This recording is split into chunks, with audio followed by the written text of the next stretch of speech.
ॐ नारायणं नमस्कृत्य नरं चैव नरोत्तमं देवीं सरस्वतीं व्यासं ततो जयमुदीरये। श्री सच्चिदानंद भगवान को आउनुहोस् आदरणीय भक्त सज्जनवृन्द, हामी आजको सत्संग कार्यक्रमलाई शुभारम्भ गरौँ। माता देवहूतिले भगवान कपिलसँग मिठो प्रश्न गर्नुभयो। माता देवहूतिलाई आफ्नो आत्मकल्याणको चिन्ता छ, आफ्नो लक्ष्य प्राप्तिको चिन्ता छ। वास्तवमा मान्छेले स्वार्थको चिन्ता त सबले गर्छ,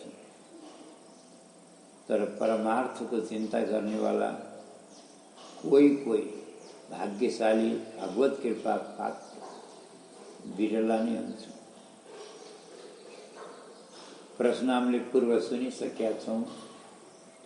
माताले गर्नुभएको कि असत इन्द्रियहरूलाई तृप्त गर्दा गर्दा गर्दा गर्दा हे प्रभु दया सागर शरणागत वत्सल, म थाकिसकेकी छु। मैले संसारमा हार खाएकी छु, मेरो कल्याण गरिदिनुहोस्। हजुरको ज्ञान शरणागत भक्तको संसार रूपी वृक्षलाई छेदन गर्नको लागि कुठारको समान छ। आज म हजुरको चरणको शरणमा आएकी छु। म जस्ता अबला नारीहरूले कदाचित आत्मकल्याण गर्न सक्लान् या नसक्ला।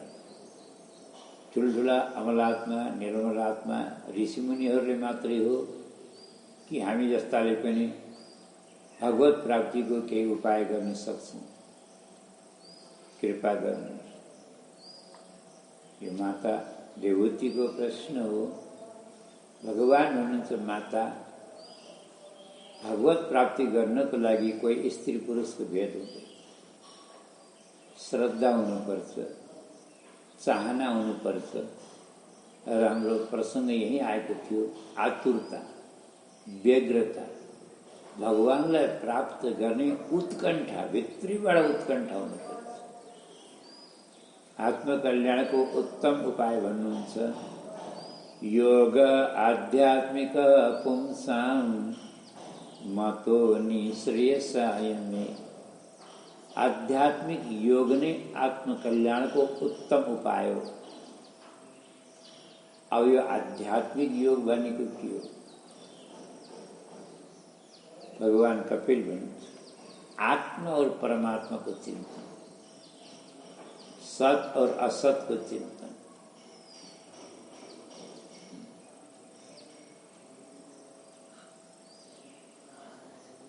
मान्छेले बन्धन और मोक्ष भन्छ। हामीले कल्पना गर्छौँ मोक्ष के को हुन्छ, बन्धन के को हुन्छ। शरीर को भनौँ भने शरीर तो जड़ हो, नाशवान, नश्वर। पंचतत्वले बनेको पुतलाको के बन्धन हुने? यो त माटामा मिलेर जाने हो। त्यसो भए के को आत्माको मानौँ भने आत्मालाई त फेरि शास्त्रले नित्य मुक्त भन्छ, शुद्ध बुद्ध भन्छ। आत्माको पनि भन्न सुहाउँदैन। आत्मा त नित्य मुक्त छ भने बन्धन के को हो त? सबै शास्त्रहरूले यही भन्छन् मन एव मनुष्याणां कारणं बन्ध मोक्षयो।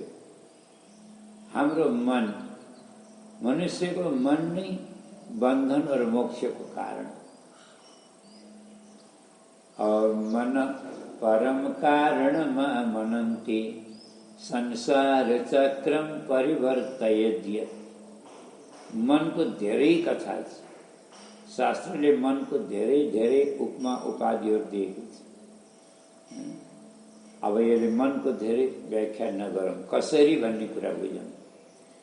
कपिल भगवान भन्नुहुन्छ गुणेषु सक्तं बन्धाय रतं वा पुंसि मुक्तये। गुणेषु भनेको विषयमा आसक्त भएको, अनुरक्त भएको मन यही बन्धनको कारण हो। अनि विषयबाट अनासक्त भएको मन, विरक्त भएको मन यो मुक्तिको कारण हो। अब ज्ञान त यही हो। साँच्चै भन्यो भने हामीलाई पनि थाहा भयो, विषयमा आसक्त भए बन्धन हुँदो रहेछ, विषयबाट अनासक्त भए मुक्ति हुँदो रहेछ। परन्तु यो ज्ञान भएर मात्र, यो जानकारी भएर मात्रै हामी मुक्त हुन सकौँला त? के मुक्ति मिल्ला त? नहीं। किन? समस्या त आफ्नै ठाउँमा छ। समस्या त फेरि पनि आफ्नै ठाउँमा छ। विषयबाट अनासक्त भएको, विषयबाट विरक्त भएको जो मन हो त्यो मुक्तिको कारण हो, यो त थाहा भयो। तर विषयबाट अनासक्त हुने कसरी? यो मनलाई विरक्त, विषयबाट अलग निवृत्त बनाउने कसरी हो? यो समस्या त आफ्नै ठाउँमा छ। यो त गाह्रो छ। भगवान कपिल यसको लागि उपाय भन्नुहुन्छ। उपाय त शास्त्रमा हजारौं छ, तर सबभन्दा सरल उपाय, सर्वसाधारणले पनि गर्न सक्ने उपाय, सामान्यभन्दा सामान्य व्यक्तिले पनि गर्न सक्ने उपाय। भगवान कपिल के भन्नुहुन्छ? न युज्यमानया भक्त्या भगवत्यखिलात्मनि सदृशोऽस्ति शिव पन्था योगिनां ब्रह्म सिद्धये। योगीहरूको लागि, भक्तहरूको लागि अथवा साधकहरूको लागि परमात्मा प्राप्तिको निमित्त अखिलात्मा परमात्मामा गरिएको भक्ति योगको समान अत्यन्त कल्याणकारी, सुगम और सुलभ, सर्वसुलभ माने सरल सजिलो उपाय अर्को केही पनि छैन, हुनै सक्दैन भन्नुहुन्छ भगवान कपिल। अत हे माताजी, बन्धन गराउने भनेको, यो मनलाई विषयमा आसक्त गराउने भनेको विषयहरूको संगति। और यहाँ एउटा कुरा हामीले बुझ्नु पर्ने देखिन्छ। शास्त्रले र सन्तले पनि बरु विषय त्याग्नु भन्दैन, विषय त्याग्नु पर्दैन, विषयको चिन्तन त्याग्नु। किनकि विषय त प्राय भोग्नको लागि बनाएको, भगवानले नै बनाउनु भएको। यदि मर्यादित रूपले, शिष्टताको रूपमा, शास्त्र निर्देशन अनुसार मान्छेले विषयको सेवन गर्छ भने त्यो बन्धन होइन। जस्तै एउटा उदाहरणले बुझौँ। जस्तै विषय भनेको एउटा भोजन पनि विषय हो। हामीले कल्पना गरौँ, हामीले भोजन गर्छौँ, यो भोजन पनि त एउटा विषय हो। अनि हाम्रा अलग अलग इन्द्रियहरूका अलग अलग विषय छन्। त एउटा विषय भोजन हो। तो भोजन, बन्धन त भोजनले गराउने होइन नि, आसक्ति भोजनले गराउने होइन, भोजनको चिन्तनले। भोजन गर्न मान्छेलाई कति टाइम लाग्छ? ज्यादा भन्दा ज्यादा मुस्किलले 10 मिनट। अच्छा, ढिलो खाने मान्छे भए 15 मिनट, अथवा ढिलो पनि खाने र धेरै पनि खाने रहेछ भने 20 मिनट, 25 मिनट, अथवा चलो आधै घन्टामा। आधा घन्टाभन्दा धेरै त भोजन गर्न टाइम लाग्दैन, लाग्छ? लाग्दैन। और चिन्तनमा विचार गर्नु कति समय लाग्छ? जस्तै एउटा मान्छे भोजन गर्न बस्छ, पत्नीले भोजन पस्किन्, खुब तारिफ गर्दै खाँदै गरिरहेछ, कति मिठो पकाइछौ कि तिमीले आज, यस्तो मिठो पकाउन कहाँबाट सिकेकी तिमीले, अब भोलि पनि यस्तै बनाउनु है भन्दै खाँदै गरे। पत्नीले थपेको थपेछन्, खाएको खाइछ, खायो घाँटी घाँटी आउन्जेल खायो, उठ्न पनि नसक्ने। पत्नीले लौरो ल्याएर दिन्छ, लौरो टेकेर बल्ल बल्ल उठेर गएर चुट्यो, गएर सोफामा पल्ट्यो, अझै पेटमा हात मसार्दै मिठो मुख बनाएर के भन्छ, यति मिठो भोजन बनायो म त बस्न पनि नसक्ने। पेटमा हात मसार्दै के भन्छ, भन न साँझ के बनाउँथ्यौ, साँझ पनि यस्तै मिठो बनाए। अब हामीले कल्पना गर्यौँ, पेट ढाडिएर बस्न मिले होइन, वाक आउन्जेरी खाछ, घाँटी घाँटी आउन्जेरी खा। अब भरेको चिन्ता अहिलेबाट सुरु, भरे के बनाउँथ्यौ नि भन्छ। त्यो समय बर्बाद भोजनले गरेको छ कि भोजनको चिन्तनले गरे? भोजनको चिन्तन। त्यस्तै विषयले मान्छेलाई चाहिँ एउटा उदाहरण हो, नमुना। विषयले मान्छेलाई त्यति बन्धन बनाउँदैन जति विषयीहरूको सङ्गतले। हेर भगवान कपिल भन्नुहुन्छ, माता संसारमा बन्धन गराउने भनेको विषयीहरूको सङ्गत, यसलाई त्याग दिनुहोस्। अनि संसारबाट मुक्ति गराउनेवाला, बन्धनबाट मुक्त गराउनेवाला सन्त महात्माको सङ्गत, अमलात्मा निर्मलात्मा भक्तहरूको सङ्गत गर्ने। अब भक्तहरूको सङ्गत गर्नाले के हुन्छ? भगवान कपिलले सन्तहरूका सङ्गतको फल के हुन्छ, परिणाम के हुन्छ, रिजल्ट के हुन्छ त्यो पनि बताउनुहुन्छ। नतिजा सतां प्रसङ्गान् मम वीर्य संविदो भवन्ति हितकर्णरसायना कथा। सन्तहरूको समाजमा मेरो कथा हुन्छ भन्नु भगवानले।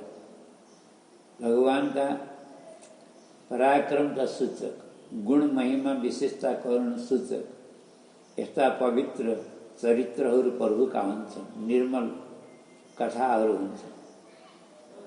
अनि ती कथाको सङ्गत श्रवण गरेपछि जस्ता मान्छेको सङ्गत गरौँ त्यस्तै कुरा सुन्न पाइन्छ होइन। एउटा व्यापारीसँग व्यापारी भेट भयो भने त्यहाँ के को चर्चा हुन्छ? भाउताउको, मोलभाउको होइन। एउटा जुवारीसँग जुवारी भेट भयो भने जुवाको चर्चा, चोरसँग चोर भेट भयो भने चोरीको चर्चा गर्छ। त्यस्तै चाहिँ भक्तको भक्तसँग भेट भयो भने भगवानको चर्चा। सन्त महात्मा आपसमा भगवत चर्चा गर्छन्। अरे भगवत चर्चा भनेको भवौषधि हो, यो भवरोगको अचूक औषधि, यो भवरोगको अरू केही औषधि छैन। हामीले पहिला पनि प्रसङ्गमा सुनिरहँ, बुझिरहँ, हजारौं वर्ष तपस्या गर्नेवालाको पनि पुण्य मिल्ला, तपस्याको फल मिल्ला अलग कुरा हो, सिद्धि मिल्लान्, सिद्धिहरू मिल्लान् अलग कुरा हो। तर मान्छेको स्वभाव परिवर्तन हुन्छ। स्वभाव हो दुस्तेजो नाथ, संस्कार हो नान्यथा भयो। तर अमलात्मा निर्मलात्मा सन्त महात्माहरूको सङ्गतले मान्छेको स्वभाव पनि परिवर्तन हुन्छ, स्वभाव पनि सुध्रन्छ। तर सत्सङ्गभन्दा उत्तम औषधि भवरोगको अर्को केही हुँदैन। त्यही भन्नुहुन्छ, हृतकर्ण रसायन कथा। यो कानलाई रसायन, रसायन भनेको औषधि हो। भवरोगको औषधि। यस्ता कथालाई निरन्तर निरन्तर श्रवण गर्दा गर्दै तजो सणादा स्वपवर्ग व्रतमणि श्रद्धा रतिर्भक्तिरनुक्रमिष्यति। ती कथाहरूको सेवन गर्दा गर्दै गर्दा गर्दै गर्दा गर्दै मान्छेलाई भगवानमा, भगवानको कथामा श्रद्धा, रति और भक्ति कर्मशः प्राप्त हुन्छ। किनकि भागवत कथा सुन्दा सुन्दा नै मान्छेलाई यो सत के हो र असत के हो भन्ने कुराको बोध हुन्छ, ज्ञान हुन्छ। अब जब थाहा भएपछि मान्छेले सतमा श्रद्धा गर्छ, असतमा अश्रद्धा गर्छ। अच्छा, मान्छेले असतमा श्रद्धा गर्नु, माया गर्नु, सेवन गर्नुको कारण के हो? यही सत्सङ्गको कमी हो कि ज्ञानको कमी हो कि? ज्ञानको कमी हो। जो मान्छेलाई सत र असतको ज्ञान हुने बित्तिकै त असतसित त अश्रद्धा भइहाल्छ, घृणा नफरत हुन थाल्छ। और सतसित आपसे आप श्रद्धा बढ्छ, सन्त महात्मासँग श्रद्धा बढ्छ, कथासँग भगवानका चरणमा आस्था बढ्छ, भक्ति बढ्छ, भक्ति बढ्छ। र मान्छेलाई जुन दिन यो कथा सुन्दा सुन्दा यो ज्ञान हुन्छ कि म भगवानको, भगवान मेरो, सम्झनु यही मुक्तिको सबभन्दा ठुलो उपाय। भगवान मेरो हो, म भगवानको। अहिले हामीले भगवानलाई बिर्सेका छौँ। मान्छेले स्वार्थ पूर्तिको लागि भगवानलाई पूजा बनाउँछ, कामनाका पूर्तिको साधन बनाउँछ भगवानलाई। परन्तु आत्माको पति मानेर समर्पित भएर शरणागत भएर भगवानको भजन गर्दै मुक्तिको लागि भगवानलाई कसैले स्वीकार गर्दैन। हामीले कल्पना गरौँ, मन्दिरमा जो हामीले भिड देख्छौँ, पशुपतिमा जतै, बागेश्वरीमा, जहाँ पनि लाखौं लाखौं मान्छेको भिड देखिन्छ। त्यो भिडमा हामीले कल्पना गरौँ, साँच्चै भगवानलाई चाहनेवाला कति जान्छन् र भगवानसित चाहनेवाला कति जान्छन्?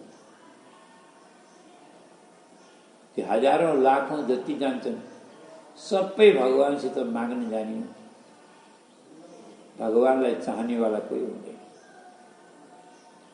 मलाई हजुरले केही दिन पर्दैन प्रभु, हजुरले पर्याप्त दिनुभएको छ, म माग्न आएको होइन, म त हजुरलाई घरमा बोलाउन आएको। प्रभु हजुरको कृपा पाए हुन्छ, मलाई हजुरलाई म घर लैजान चाहन्छु, बस केवल हजुरको भक्ति चाहन्छु, अरू मलाई केही चाहिँदैन भन्नेवाला भक्त कति होला त भिडमा भनौँ, औँलामा गन्ने जति पनि हुँदैन। बाँकी त सबै भगवानसित खाली माग्ने, सब शिकायत गर्ने जान्छ। भगवानले जति दिए पनि भगवानलाई खोज्न छोड्दैन, भगवानसँग माग्न छोड्दैन। अनि कहाँबाट मुक्ति और कहाँबाट कल्याण हुन्छ? अच्छा, एउटा सानो उदाहरण। एउटा मान्छेको घर बाटामा छ, बाटे मूल बाटामा, हाइवे बाटेको छेउमा घर छ। अब त्यो बाटो पनि कस्तो भन्नु होला, मसान घाटमा जाने बाटो। अब जसको मसान घाटमा जाने बाटाको छेउछाउमा घर हुन्छन्, अब तिनीहरूले दिनरात लास देख्छन् कि देख्दैन? मसान घाटमा गइरहेको लास कति देख्छन्, कति देख्छन्? तिनीहरूले केही चिन्ता गर्छन्? एउटा दुईटा लास देखेको चिन्ता गर्छ। दिनमा 50 लास जान्छन्, कति प्रवाह गर्ने? मान्छेले भोजन गर्न पनि छोड्दैन, हाँस्न खेल्न छोड्दैन, मोज मस्ती गर्न छोड्दैन, आमोद प्रमोद गर्न छोड्दैन, केही पर्वै हुँदैन। परन्तु एक दिन एउटा लास आइरहेको थियो। मलाई पनि अगाडि एउटा आएर त्यो घरमा पसेर के भन्छ, ए हजुरका फलाना मान्छेको लास आइरह्यो भन्ने बित्तिकै हेर्नु खानै छोड्यो, हाँसिरहेको थियो, हाँस्न छोड्यो। खेल्न छोड्यो, एकदमसित रुन लाग्यो, शोक गर्न लाग्यो।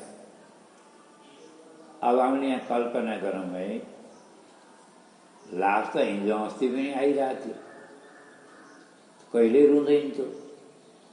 आजको लास किन रुन्छ? आजको लास आउँदैछ भने सुनेर किन रोयो? किनकि हिजो अस्ति आउनेवाला लास मेरा होइन, मतलब मेरो मान्छेका होइन, त्यही भएर कोही चिन्ता भएन। अब आज आउनेवाला लास मेरो मान्छे, मेरो मान्छे।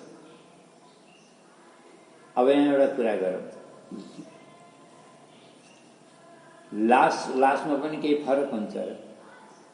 अरे लास पनि साँच्चै भन्यो भने कसैको हुन्छ र? लास त हिजो अस्ति आउनेवाला पनि आज आउनेवाला पनि एउटै होला नि, होइन र? त्यसमा केही फरक हुन्छ? जुन लास भए पनि सबै मसान घाटमा जल्नै जान्छ हो, अनि लासमा त केही फरक हुँदैन। तर पनि मान्छेले त्यो लाससित मेरो भनेर सम्बन्ध जोड्यो भने त्यसको पीर आफ्नो मनमा आउँदो रहेछ, खानपिन छोडेर रुन लाग्दो रहेछ भने कल्पना गरौँ। संसारमा हामीले जहाँ पनि सम्बन्ध जोड्छौँ, चाहे त्यो सम्बन्ध जेसुकैको होस्, संसारीहरूसित जहाँ सम्बन्ध जोडिन्छ बस त्यहीँबाट दुःख आउँछ। किनकि संसारीले दुःख बाहेक अरू केही दिन जाने आउँदैन। अगर यही सम्बन्ध यदि कसैले भगवानसित जोड्छ भने, भगवानलाई मेरो भन्छ भने कल्पना गरौँ, संसारीको पासमा त दुःख छ, मेरो भन्ने बित्तिकै त्यसको दुःख हाम्रो यहाँ आयो। अनि भगवानलाई मेरो भन्ने बित्तिकै भगवान त सच्चिदानन्द स्वरूप हुनुहुन्छ, त्यो भगवानको त्यो आनन्द स्वरूप, त्यो आनन्द यहाँ आउला कि नआउला? आत्माबाट कहिले पनि भगवान मेरो हो भनेर मान्छेले स्वीकारै गर्दैन। बन्धन त यही खत्म हुन्छ जहाँ भगवानसित आत्मसम्बन्ध जोड्यो। भगवानलाई, आफूलाई भगवानको बनायो र भगवानलाई जहाँ आफ्नो बनायो, संसारसित व्यवहार र भगवानसित माया गर्यो, बन्धन त्यही। और यो दिव्य ज्ञान, यो अचुको पाए, और यो औषधि भनेको सन्तहरूको सङ्गत। संसारीहरूको सङ्गत बन्धनको कारण हो, और भगवानका श्री चरणका अनुरक्त भक्तको सङ्गत भनेको मुक्तिको कारण हो। माता त्यही भएर श्रद्धा रतिर्भक्तिरनुक्रमिष्यति। हे माता, जसको चित्तवृत्ति भगवानको स्वाभाविक भगवान श्री हरिमा लाग्दछ, भने जसको चित्तवृत्ति भगवानका श्री चरणमा स्वाभाविक प्रवृत्त हुन्छ, लाग्दछ, अनुरक्त हुन्छ, र भगवान श्रीहरिमा त्यसले प्राप्त गरेको निष्काम जो भक्ति हुन्छ, अनुरागात्मिका भक्ति हो, जो प्रेम लक्षणा भक्ति हुन्छ, जो जसलाई हामी अमल भक्ति, निर्मल भक्ति भन्छौँ, त्यो भक्ति माता साँच्चै भन्ने भने मुक्तिभन्दा उत्तम। और जो मत परायण माने मेरो परायण जो भक्तहरू छन्, मेरो परायण भक्तहरू छन्, शान्त स्वरूप भक्तहरूको लागि काल चक्रको पनि चक्र चल्दैन। भने भक्त साँच्चै भने कालको डरबाट मुक्त भए। अरूको कुरा छोड्नु, 5 वर्षको प्रहलादले पनि कालको डरबाट बिल्कुल अभय भइसकेका थिए। यो कुरा हामीले कथामा सुनेर बुझ्या। भिरबाट लडाउँदाखेरि पनि भगवानको नाम लिन छोडेन। हिरण्यकशिपुका दूतले तिमीले भगवानको नाम लिन छोड, विष्णुको नाम लिन, पिताको नाम ल्याऊ, नत्र हामी यहाँबाट खसाउँछौँ भन्दाखेरि पनि उनले प्रभुको नाम छोडेनन्। उनलाई मृत्युको डर, कालको डर लाग्यो पनि अब यो होइन त काल चक्रको चक्र कहाँ चल्छ। त्यही भएर त भगवान हात थाप्न आउनु। जो भक्ति को शक्ति हो माता, ये भक्ति को शक्ति हो। बोले भक्त वत्सल भगवान को।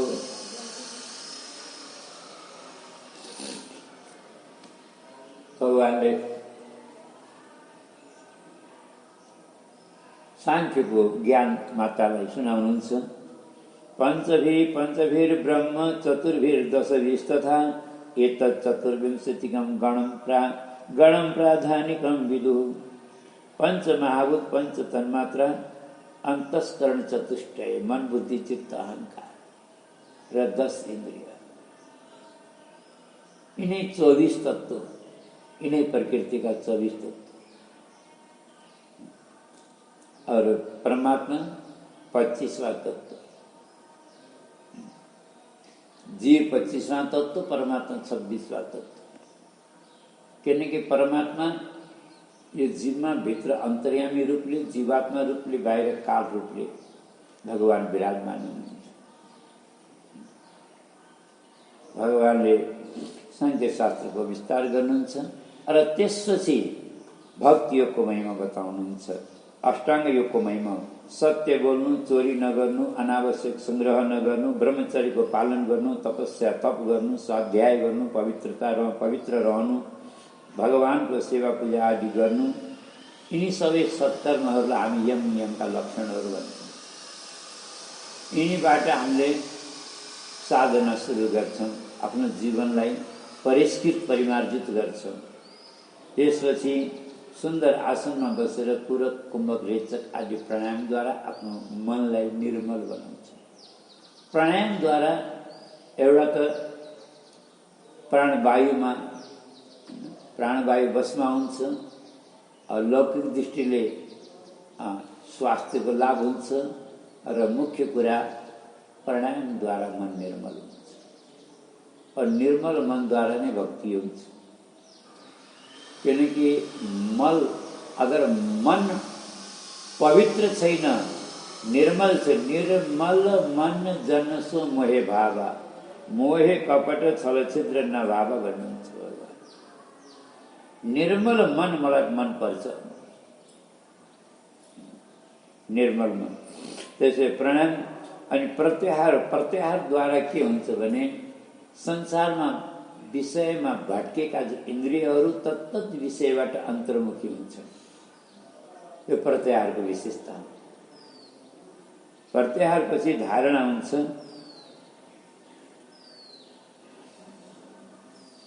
धारणापछि ध्यान हुन्छ, यम नियम आसन प्राणायाम। अब आसनको यहाँ विस्तार भगवानले गर्नुभएको छैन, भागवतमा यहाँ होइन, कहीँ पनि आसनको विस्तार छैन, व्याख्या छैन, अरू ऊ पनि छैन।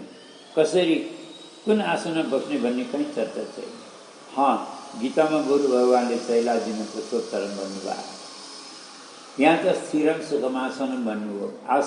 आसनपछि प्राणायाम भयो, प्राणायामपछि प्रत्याहार, प्रत्याहारपछि धारणा, धारणापछि ध्यान, ध्यानपछि समाधि। और ध्यानको धेरै व्याख्या गर्नुहुन्छ। भगवानको कसरी ध्यान गर्ने? पहिला त भगवत चिन्तन, भगवान कस्ता हुनुहुन्छ? प्रसन्न वदनं भोजम पद्मगर्भारुणेक्षणं नीलोत्पलदल श्यामं शंखचक्र गदाधरं। शंखचक्र गदा धारण गरेका, प्रसन्न मुखारविन्द भएका, इन्दीवर नील कमलको समान सुन्दर श्री विग्रहमा अङ्गकान्ति भएका, अथवा आफ्नो इष्ट अनुसारले जस्तो इष्ट, जसले जस्तो इष्ट बनाएको छ उही अनुसार आफ्ना इष्टको ध्यान गर्ने। और ध्यान कसरी गर्ने यो भगवानले विस्तारले 28वां अध्यायमा वर्णन गर्नु। संचिन्तयेत् भगवतश्चरणारविन्दं वज्राङ्कुशध्वज सरोरुहलाञ्छनाढ्यम् ओत्तुङ्गरक्तविलसन्नखचक्रवाल ज्योत्स्नाभिराहतमहं हृदयान्धकारम्। भगवानका पैतालामा 19 चरण चिन्हहरू छन्। और यदि विस्तारले गर्ने हो भने ती सबै चरण चिन्हको ध्यान गर्ने, अलग अलग ध्यान गर्ने। अब त्यसको फल पनि अलग अलग छ, त्यसको महिमा पनि अलग अलग छ हैन। जस्तै अंकुश छ, वज्राङ्कुश वज्रको ध्यान गर्नाले के हुन्छ? हाम्रो जन्म जन्मान्तरमा हामीले गरेका अनेकौं प्रकारका साना ठुला पाप रूपी पहाडलाई त्यो वज्रले ध्वस्त गर्छ। अंकुशको ध्यान गर्नाले हाम्रो यो वनको हात्ती जस्तो मदमस्त यो विषयोन्मत्त मनलाई अंकुश लगाउँछ। अंकुशको ध्यान भगवानको अंगुठाको मूलमा जौको चिन्ह छ, त्यसको ध्यान गर्नाले जौको खेती बडा राम्रो आनन्द आउँछ दर्शन गर्दा हेर्दाखेरि। त्यस्तै हाम्रो भक्ति रूपी खेती जौ जस्तै लहराएको लहलाउँछ। जौको ध्यान गर्नाले, कमलको ध्यान गर्नाले एक त भगवानको कमल जस्ता चरण कमलमा हाम्रो मन सहज रूपमा प्रवृत्त हुन्छ, मन लाग्छ। त्यो कमलको ध्यान गर्नुपर्छ। अर्को कुरा, कमलको फूल जस्तो हाम्रो मन तीनटै गुणबाट युक्त हुन्छ। फूलमा तीनटा गुण हुन्छन्, कोमलता, सुन्दरता और सुगन्ध। और यी तीनटै गुण मनमा आयो भने त्यो मन पवित्र हुन्छ र भगवानमा लाग्छ र कल्याण हुन्छ। कमलको ध्यान यसरी सबै अंग प्रत्यंग। त्यसपछि कर्मशः नखमणिको ध्यान, गोली आँठाको ध्यान, टिग्राको ध्यान, घोटनाको ध्यान, कमर प्रदेशको ध्यान, उदरको ध्यान, श्रीवत्स चिन्हको ध्यान, वक्षस्थलको कौस्तुभमणिको झुलेको वनमाला, लहराएको पीताम्बर, फहराएको भगवानको अथवा शङ्ख चक्र गदा पद्म हातमा, अथवा वंशी बजाउनु भएको, अथवा धनुष मार्दिनु भएको छ, त्रिशूल डमरू छ, जस्तो स्वरूप आफूलाई भाउँछ मनपर्छ त्यही स्वरूपको ध्यान गर्ने र अन्त्यमा सुस्मितम भावेन्मुखम भगवानको मुखारविन्दमा लिएर आफ्नो मनलाई केन्द्रित गर्नु र धेरै समय तक आफ्नो मनलाई टिकाएर भगवानका मुखारविन्दको दर्शन गर्ने। यसरी तलबाट माथि, माथिबाट तल ध्यान गर्दा गर्दै आफूलाई बिर्सनु म कहाँ छु, म को के गर्दैछु, यसैलाई शास्त्रले समाधि भन्छ। बोले भक्तवत्सल भगवान।